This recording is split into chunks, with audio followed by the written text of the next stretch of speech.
You've shamed the family name. That's the sentence I hear as the soup is passed around the table. It's the kind of sentence you feel before you hear it. Like a sudden drop in air pressure. Like a chill in the room no one acknowledges. I'm 32. A decorated officer. A quiet woman. The kind who carries secrets in her bones. And yet here I sit, next to a chipped gravy boat and a line of matching family frowns, as my father delivers his verdict like a closing argument in a courtroom. You had one duty. Loyalty, he continues, not raising his voice, but somehow making it sound louder than the antique clock ticking behind him. Loyalty to your unit. Loyalty to this family. My younger brother won't meet my eyes.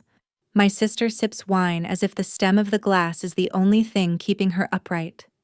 And my mother dabs her lips even though she hasn't eaten a bite. They knew this dinner wasn't about Thanksgiving. It wasn't about coming home. It was about shaming me in person. It's been 3 months since the hearings, 4 since my testimony, 1 since the Pentagon quietly scrubbed 2 names from its honor rolls, names I helped uncover, and exactly 0 calls from anyone in this house. My name is Cassandra. I used to be called Cass by my friends in uniform, before they faded one by one after the press leaked my role in the investigation. I served 11 years in military intelligence. Clean, quiet work. Until it wasn't. I don't cry. Not now. Not in front of him. You could have kept your mouth shut, my father says. He's not yelling. That's what makes it worse. You could have brought it to me. You were on the board, Dad, I say, my voice flat. That was bringing it to you. He stares at me like I've grown another face. I would have handled it. You would have buried it, like you buried everything else. But I don't say that. Instead, I glance at the empty chair across from me. My Uncle Jim's chair. He used to sit there, red-faced and booming with laughter. He's gone now. Pancreatic cancer took him last year. He was the only one who'd probably be defending me tonight, even with gravy on his tie and whiskey in his hand. Would he have called me a traitor too?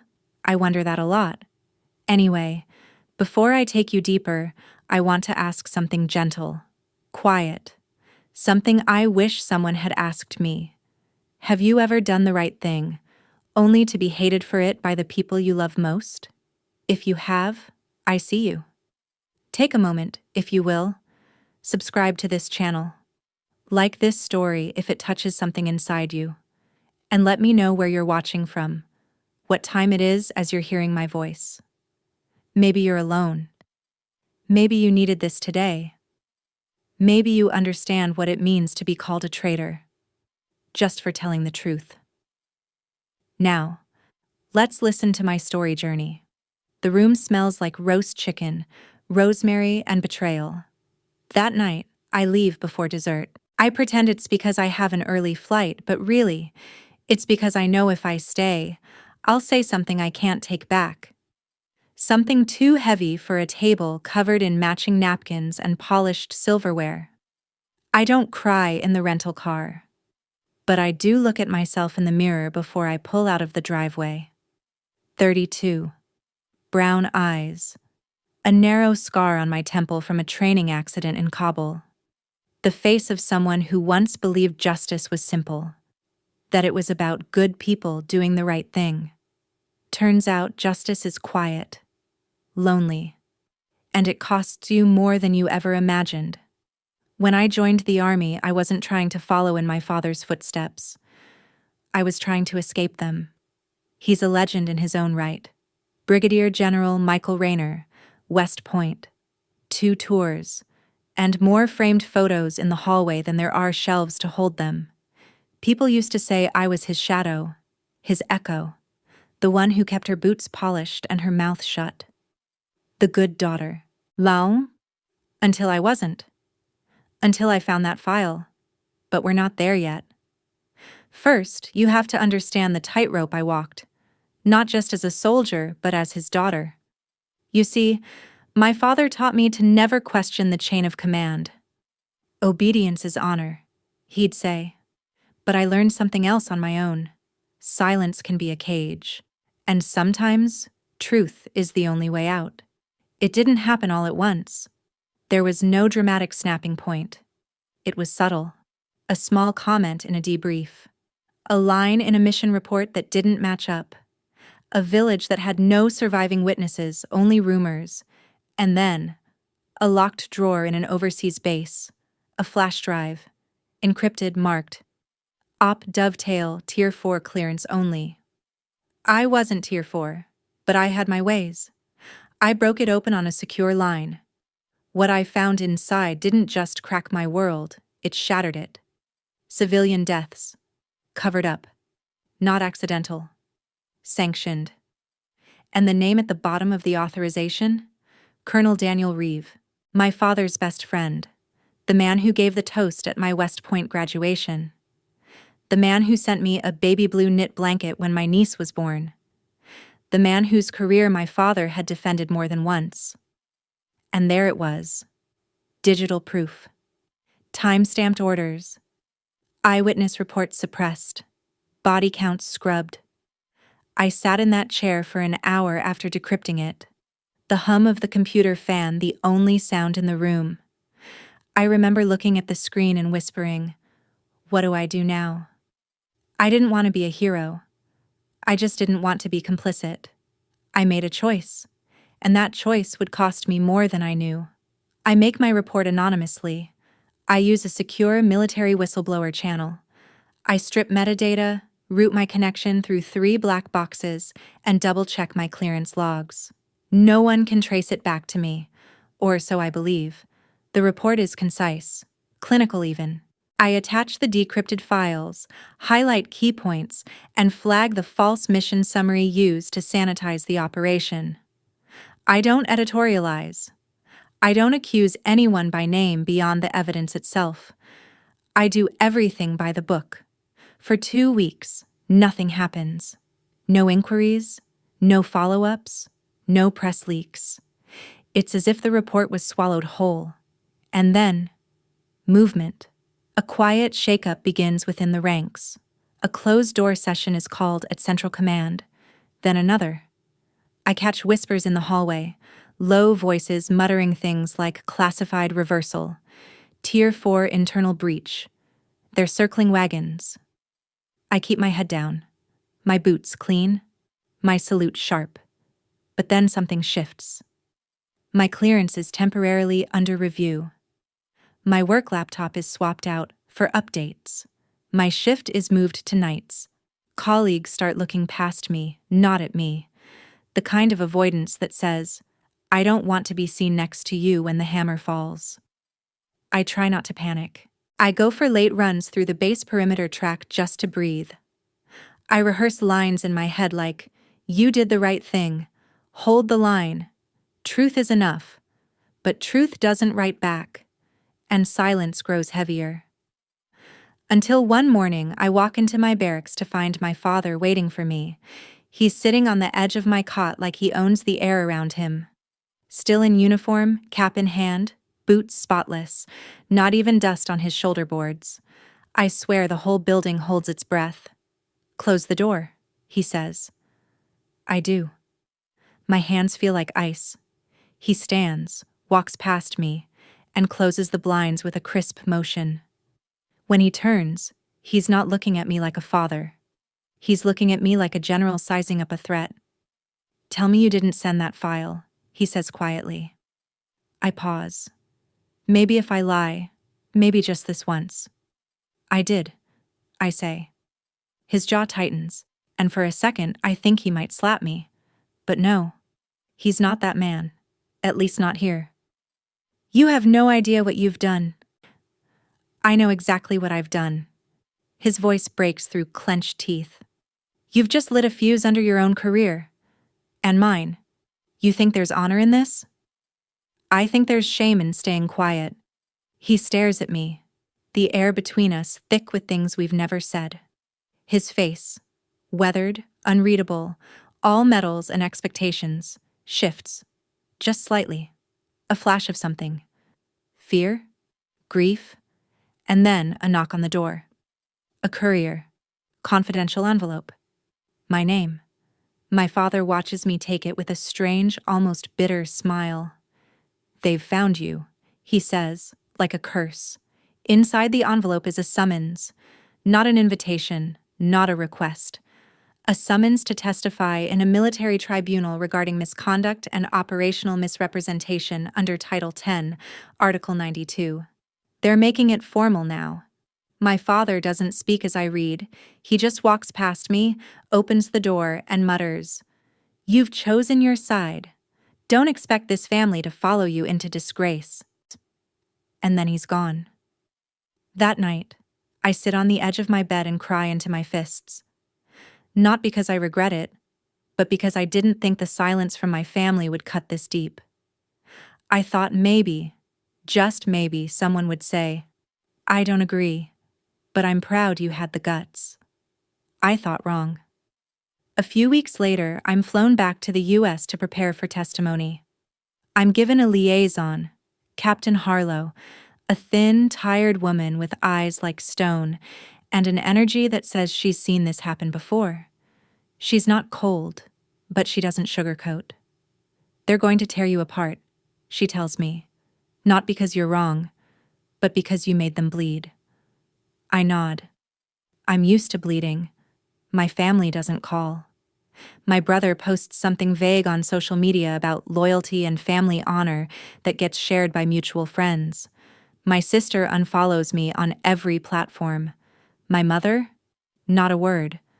I'm already buried in their minds. The traitor. The daughter who turned on her own. There's a term for this kind of fracture: emotional exile. You still exist, but only in whispers, like a ghost people avoid in hallways. And yet, I keep going. I study the case notes. I memorize protocols.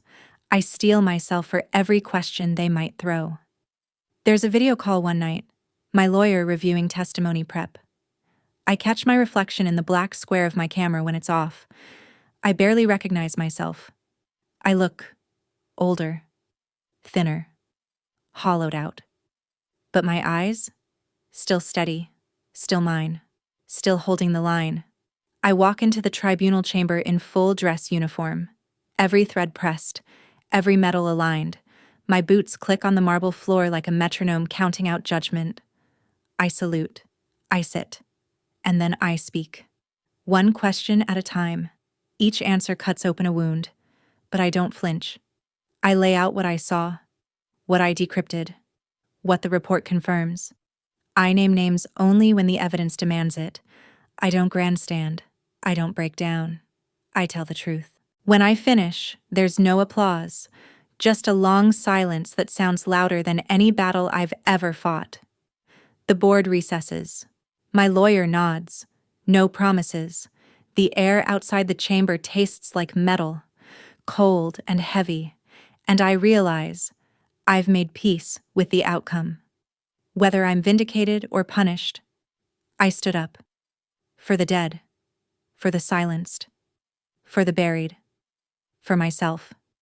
The first headline appears 2 days later. High-ranking officer implicated in civilian cover-up by fellow soldier. No names are listed, but the military community reads between lines like scripture. Colonel Daniel Reeve. That's the name echoing behind closed doors. And they know who was close to him. They know who had the access, who had the nerve. By the end of the week, they don't need to read between the lines anymore. Brigadier General's daughter testifies in whistleblower tribunal. And just like that, I'm no longer an officer or a veteran. I'm a headline. A daughter in a shameful scandal. A walking betrayal in digital ink. I wake up to my inbox flooded with hate. Former colleagues call me rat. Someone photoshops my uniform with a scarlet letter sewn into the chest. My old battalion's group chat kicks me out in silence. The Army issues a formal statement. They don't name me, but they confirm that the case is under review. They reiterate their commitment to integrity and justice. It's all PR. Smoke. Everyone inside knows how this game is played, and then comes the hardest blow. My father goes on record, A press conference, full uniform, flags behind him. She acted alone, he says calmly. She did not consult her chain of command, nor involve appropriate internal oversight channels. Her actions, while perhaps well-intentioned, undermined the cohesion and trust necessary in national defense. As a father, I grieve for the fracture this has caused, but as a soldier, I condemn the breach of protocol. I watch it from a cheap hotel room across the river. The TV is too loud. I keep turning it down, but it still echoes. Every word feels like a punch to the chest. That's the moment I stop hoping. I don't need him to defend me. I never did. But I didn't expect him to throw me to the wolves either. That night, I go for a walk across a bridge near the Potomac. It's bitter cold. My breath clouds in front of me like ghosts. I stop halfway across and just stare down into the water. I think about silence, the comfort of it, the way it wraps around you and tells you to let go, to just stop fighting. But then I think about the children in that village, the one we never named, about the women who never came home, about the photographer whose camera was destroyed, the medic who was told to rewrite his field report. And I think about a single mother's voice I heard in the background of a radio transmission, sobbing, screaming, speaking a language I didn't understand, but grief is always fluent. I whisper into the wind, I heard you. I heard all of you. I don't jump. I keep walking. The tribunal resumes the next morning with new evidence. 2 other junior officers, quiet, nervous, step forward with corroborating details. My testimony has shaken something loose. The wall is cracking. One of them passes me in the hallway and gives me the briefest nod. No words. Just respect. That's the first kindness I've received in weeks. Still, the news cycle spins. Talking heads debate my motives. Was I seeking attention? Revenge? Was I angry at my father's success? One panelist calls me a petulant child trying to burn down daddy's empire. Another asks, how can we trust someone willing to betray her own blood? But they don't know me. They don't know how many nights I stayed quiet out of fear of exactly this. They don't know that I cried in my car for 2 hours after decrypting the dovetail file, trying to find a loophole, a lie, any reason not to do what I knew I had to. They don't know that I prayed before I sent the report. Not for courage, but for forgiveness, because I knew what it would cost. They don't know that I loved my father, even as he lined me up in his crosshairs. But that love doesn't excuse truth. Love isn't a shield. It's not a gag order. It's supposed to be a place where the truth is safe, and in my family, it never was. The court-martial for Colonel Reeve begins 6 weeks after my final testimony. It's closed to the public, but word spreads. There's enough evidence now. Emails, redacted orders, discrepancies too glaring to ignore. And when the final verdict is announced, dishonorable discharge, stripped rank, pending civil trial, there is no celebration, just silence. The kind that follows justice, the kind that feels like both a relief and a funeral. I'm cleared of any wrongdoing. But there's no party, no welcome home. Just a letter, signed and stamped. You acted within your legal and ethical obligation. No further action will be pursued. No medals, no apologies, no reconciliation. I walk out of the building alone. My liaison offers to call a car. I shake my head. I take the long way back. Outside, the city is gray, cold wind, overcast sky, the kind of weather that makes you feel invisible. And yet, I feel lighter, like I handed back something that was never mine to carry in the first place. I rent a small apartment above a bookstore in Alexandria. The owner is a widow, soft-spoken, always burning cedar incense. She doesn't ask questions. She just hands me a key and says, "It's quiet here. You'll like it." And she's right. I do. There are no voices in the walls calling me traitor. No legacy looming over my shoulder. Just shelves, paper, solitude, and for the first time in a long while, peace. But peace never lasts long when your name won't leave the news. The doorbell rings one morning just after dawn. I'm still in my sleep shirt, cradling a chipped coffee mug, barefoot on cold tiles. Through the peephole, a man in uniform, navy blue, brass trim, gloves, not a threat, military courier. I open the door, heart thudding like it always does now when something official arrives. "Miss Cassandra Rayner?" he asks, even though he already knows. "Yes." He hands me a sealed envelope, heavy paper, stamped, presidential seal.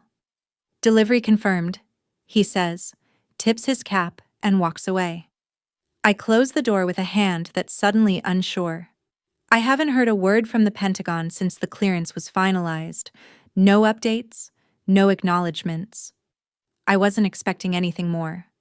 But now, I stare down at the letter that carries a weight I can feel through the envelope.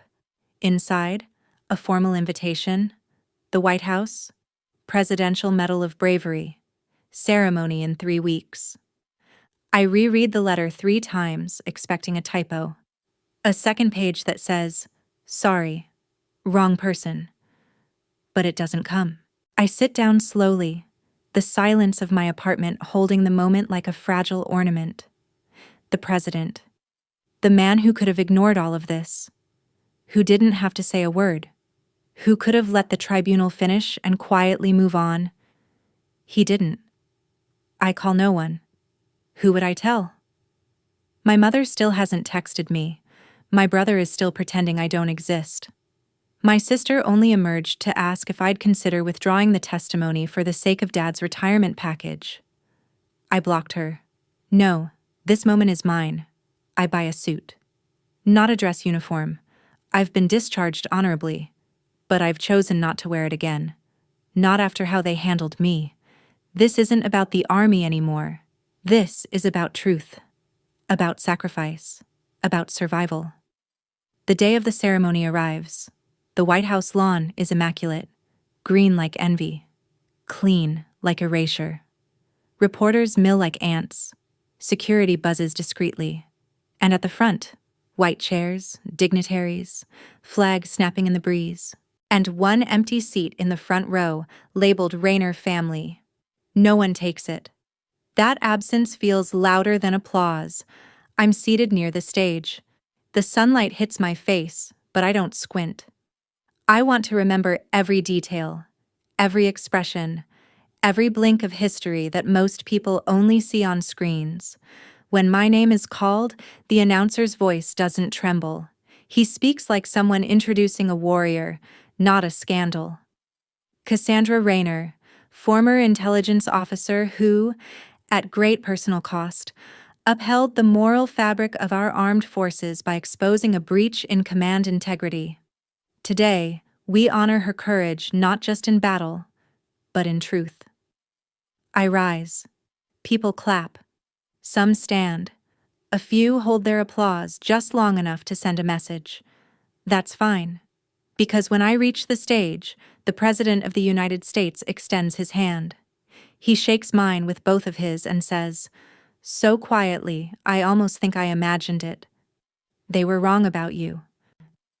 And then he pins the medal over my chest, slightly to the left, right above the scar that still tingles when it rains. The photographers flash. The world pauses, and I stand there, tall. Not because I'm proud, not because I feel victorious, but because I know now that bravery is rarely loud. It's choosing to stand upright when your knees want to buckle. It's pressing send on a report you know will make you a pariah. It's showing up, even when no one claps for you at home. After the ceremony, I'm approached by a small crowd. Activists, veterans, a widow who hugs me too tightly and sobs into my shoulder. "I lost my son in a cover-up in Kandahar," she whispers, "and I thought no one would ever speak for him.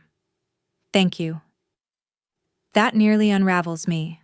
I blink fast and nod. I go home to a quiet apartment with a new medal in my coat pocket.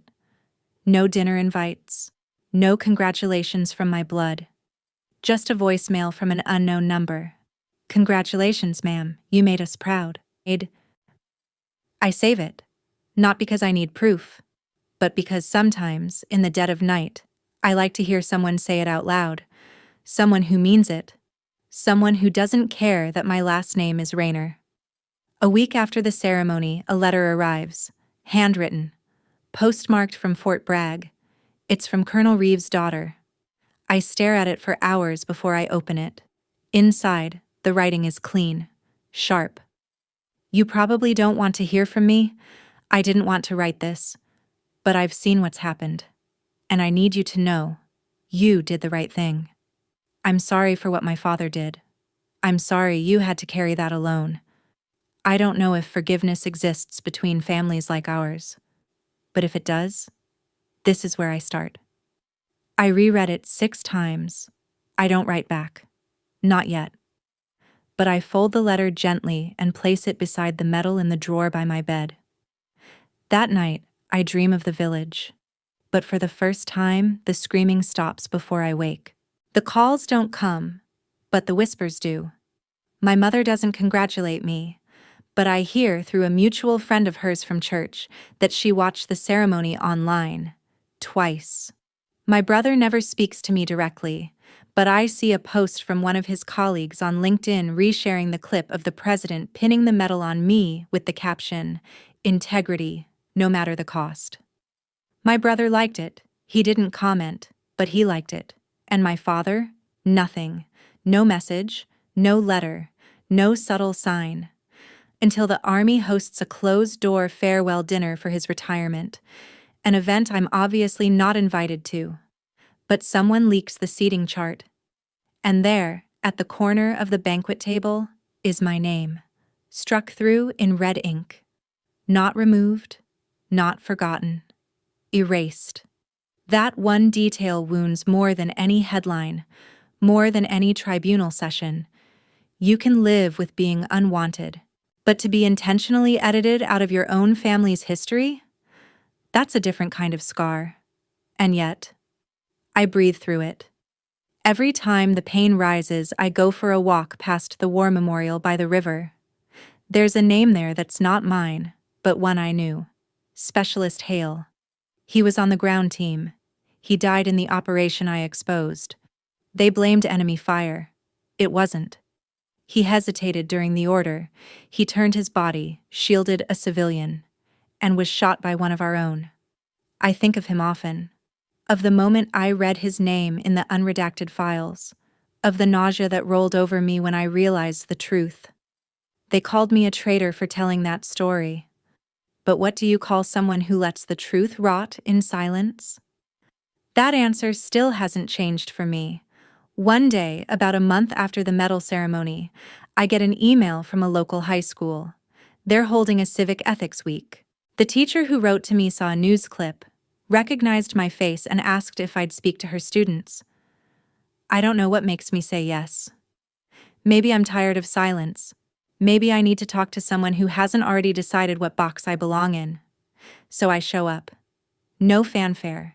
Just me in a blazer, walking into a room full of teens, half interested and half asleep. I talk about duty. Not the kind the military trains you for, but the kind your conscience demands. I talk about how hard it is to stand up when it costs you everything. How sometimes doing the right thing doesn't feel like victory. It feels like grief. And at the end, one girl, skinny, nervous, hair tucked into a hoodie, raises her hand. "Do you ever wish you'd just stayed quiet?" I look at her. I see myself. I answer honestly. Every day. And every day I remind myself that silence might have protected me, but it wouldn't have saved anyone else. She nods. Doesn't look away. Doesn't blink. Afterward, she stays behind and thanks me. Says her older brother is thinking of joining the military. Says she hopes he never has to choose between loyalty and truth. I do too.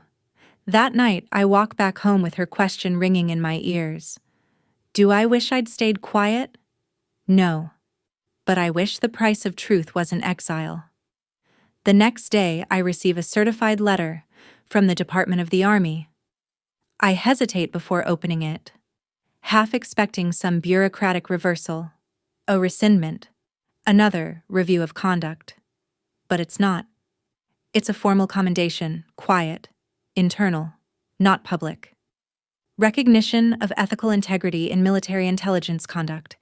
It's signed by 3 generals, 2 I've never met. One whose signature I recognize, my father. His name, at the bottom. No note, no message, just a signature. The exact same one that used to sign my birthday cards, my high school permission slips, the recommendation letter he wrote to West Point. It's something. Not enough, but something. A week later, I see him on TV again. A panel about ethical reform in post-retirement military careers. He doesn't mention me. But when asked whether internal whistleblowing has a place in the structure of national defense, he says, "Sometimes the institution forgets it exists to serve people, not protect itself. When it does, someone has to remind it, even if that person bleeds for it." The host moves on. The camera doesn't linger. But I do. I replay that clip 100 times. Was it an apology? A message? A coded absolution? Maybe. Maybe not. Sometimes words are just words, but sometimes they're all you get. And sometimes that's enough. I fold the letter, place it next to the others. Then I sit on the edge of my bed, facing the drawer where the metal lies, and I whisper the words I used to beg to hear. You did the right thing. Because sometimes you have to say it to yourself until it feels true again. A year passes. I move to a quieter place, a cottage near a wooded stretch of Virginia where the trees are tall enough to silence the world. No traffic, no press, no accidental run-ins with military brass at coffee shops. I teach ethics now. Not in a formal university, not yet, but at a community program for veterans transitioning out of service. It started as a guest lecture, then 2, then a volunteer mentorship. Now I run a weekly seminar in a repurposed fire station where we sit in a circle of folding chairs and talk about the gray, not the black and white of textbooks. The gray, where most of real life happens. Men who've been in for 20 years sit next to 19-year-olds who barely survived basic. Some limp. Some stare into space for whole sessions. Others speak in bursts, then fall silent again for weeks. But they all listen. And when I tell them my story, not with grandeur or bitterness, but as a kind of offering, something changes in the room. One man cries. Another clenches his fists and mutters, "Wish I had that kind of spine." I don't feel heroic. I just feel real. And that's enough for them. Sometimes that's all people want, to hear something real. The newspapers have moved on. The last major article about the case ran 8 months ago, a feature on reforms in intelligence oversight, with a quote from a Pentagon official calling the scandal a necessary rupture. I wasn't named. That's okay, I didn't do this for my name. I did it because ghosts don't sleep easy when they're buried under lies. Colonel Reeve pled guilty in his civil trial, avoided jail time, too connected. But he's barred from ever holding federal office again. Retired in disgrace. His pension, severely reduced. His public image, quietly dismantled. He didn't apologize. Not once. But I heard that his wife left him. And his daughter, the one who wrote me the letter, transferred her college thesis to focus on ethical collapse in leadership hierarchies. She sent me the abstract with a note that simply read, "You inspired the framework." I read it twice, then cried into my coffee until it went cold. Some days I still wake in a sweat. The dream's always the same. I'm back in the tribunal chamber, but everyone's silent. The judge stares at me. The lights dim. My words vanish from my mouth, swallowed by static. I'm alone. Again. But when I sit up and see the edge of the metal ribbon glinting from the drawer, I breathe. I remind myself, that silence is over. One autumn morning, I get a call from an unfamiliar number, DC area code. I almost let it go to voicemail. But something, intuition maybe, nudges me to answer. Hello? A pause, and then, Cassandra? My spine stiffens. That voice. It's softer than I remember. Slower. Dad? Silence again. Then a cough. Not clearing the throat, just buying time.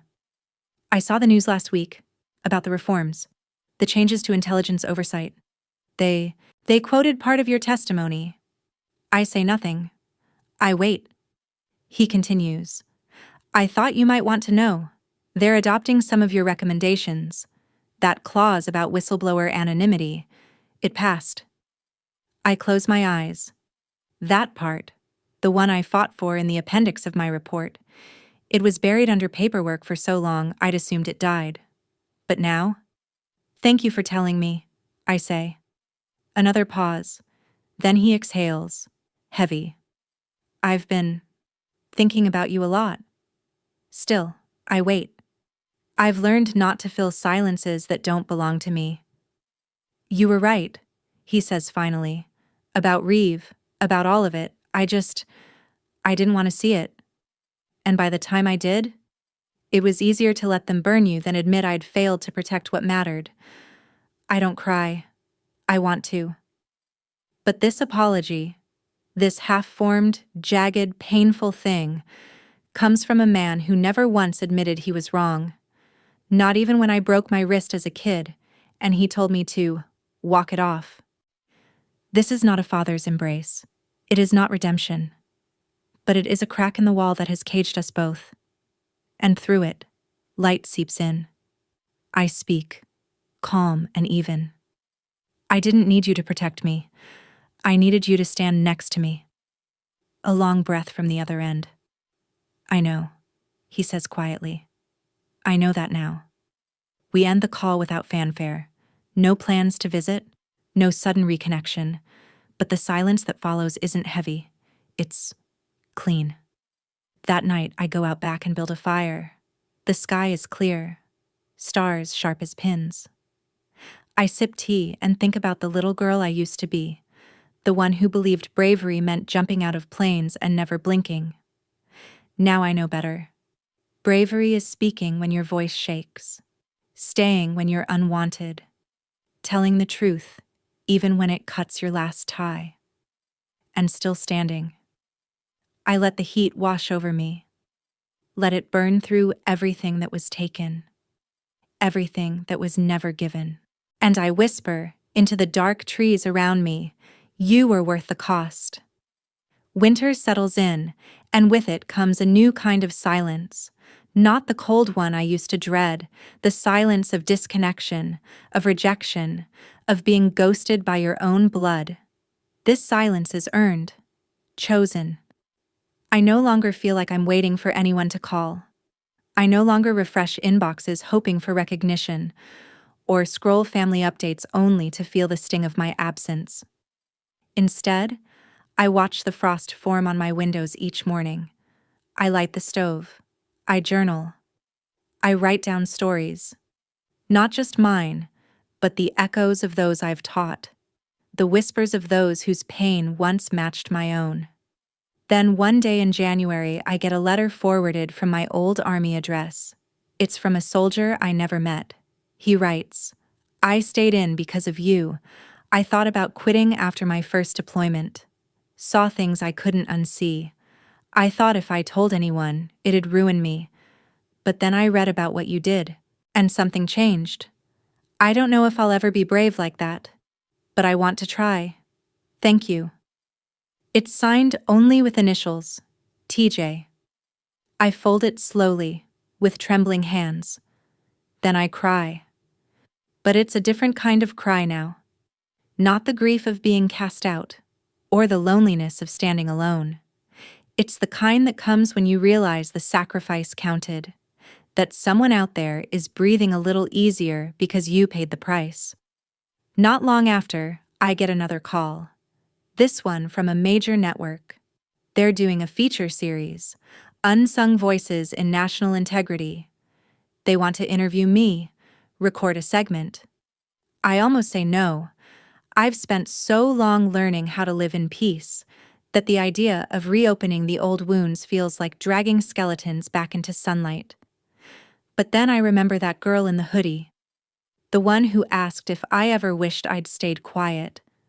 Maybe she's watching. Maybe someone like her needs to hear it again. So I say yes.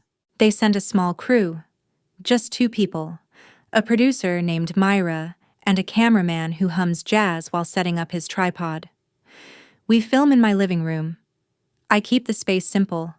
A few books, a folded flag in the corner. The medal isn't on display, but Myra asks if we can show it once, near the end. I agree. Not for show, but for truth.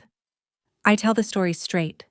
No theatrics, no melodrama, just the facts, the cost, the betrayal, the silence, the stand. And the moment the president whispered, "They were wrong about you." When the camera clicks off, Myra sits quietly for a moment. Then she says something I'll never forget.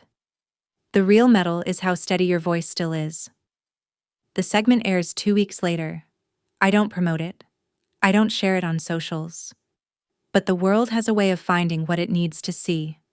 The morning after it airs, my inbox floods again. But this time, it's different. No hate mail, no threats, just thank yous. From medics, from intel officers, from widows, from daughters, from people with no connection to the military at all, just those who know what it's like to tell the truth and lose everything. I read each one, slowly. Some I respond to, some I just hold in my chest like a warm stone. A few days later, I get a short email with a subject line that just says, "Just coffee?" It's from my sister.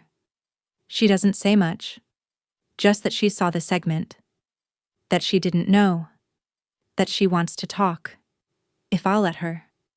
I stare at that email for a long time. Then I reply, "Yes, but not for rehashing the past. Just coffee. Just us." We meet at a small cafe in Arlington, neutral territory. She looks older than I remember, tired, but her eyes soften when she sees me. She doesn't say, "I'm sorry," right away. That would have felt cheap. Instead, she sits. She orders tea. And she listens. And somehow, that's enough for now. We talk about books, about what she's reading, about the community center I'm teaching at, about our niece, her daughter, who's apparently studying law now. Then, near the end, she says quietly, "I wish I'd stood up for you. I was afraid. But I see now. You weren't the traitor. You were the only one who still had a spine." We don't hug, but we don't leave cold either. It's a beginning. Or maybe an ending to something neither of us knew how to bury. Later that night, I write a letter. Not to send, just for me. I write it to the girl I used to be. The one sitting in the command room, staring at that decrypted file, shaking. "You were right to be afraid," I write. "But you were even more right to act anyway." Then I fold it and slide it into the back of my journal, behind the letter from Reeves' daughter and TJ's note. One last page in a chapter that almost broke me. I light a candle. Not for mourning, for clarity, for breath, for everything that's still to come. Spring creeps in like an apology. Soft, persistent, quiet. The snow melts in strips along the edge of the woods, and I start walking farther each morning, letting the rhythm of gravel underfoot loosen things still clenched in my chest. I don't think about the tribunal anymore. Not every day, at least. The echoes are still there, flashes of memory, like sudden wind through leaves, but they don't haunt me now. They just remind me I survived. One morning, while organizing the community center's supply closet, I find an old, unused corkboard. I carry it into the seminar room and prop it against the wall. It leans there for days, bare, until someone in the group, Tony, a soft-spoken former Marine who hasn't said more than 10 words since his first class, stands up during our end-of-session break and pins something to it. His Bronze Star citation. He doesn't say why. He just nods once and leaves. The next day, someone else pins a photo. A torn piece of paper with a date scrawled on it. A discharge notice. A note from a mother who didn't understand why her son didn't come back the same. By the end of the month, the board is full.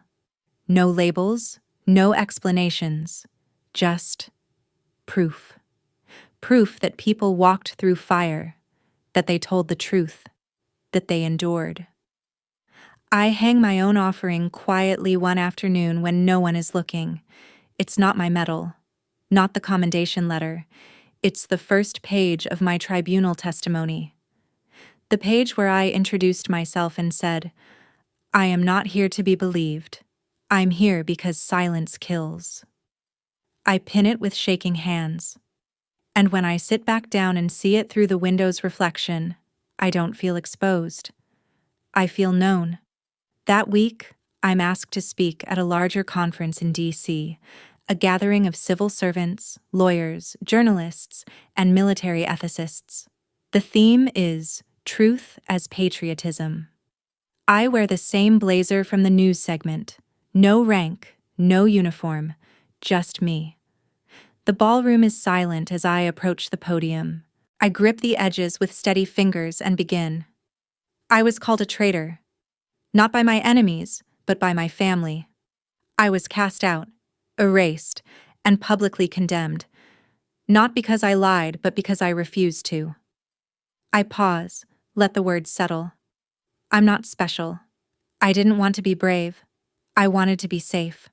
But sometimes, life doesn't give you that choice. Sometimes, the only thing left between silence and justice is you. By the end, some are crying. A few stand. A few nod. But what matters is the quiet man in the second row who meets my eyes and mouths. Thank you. Afterward, someone offers to walk me to the car. I politely decline. I want to walk alone. Outside, the breeze lifts my hair. The sun is warm. The world feels bigger than it did a year ago. Not because it's changed, but because I'm no longer hiding from it.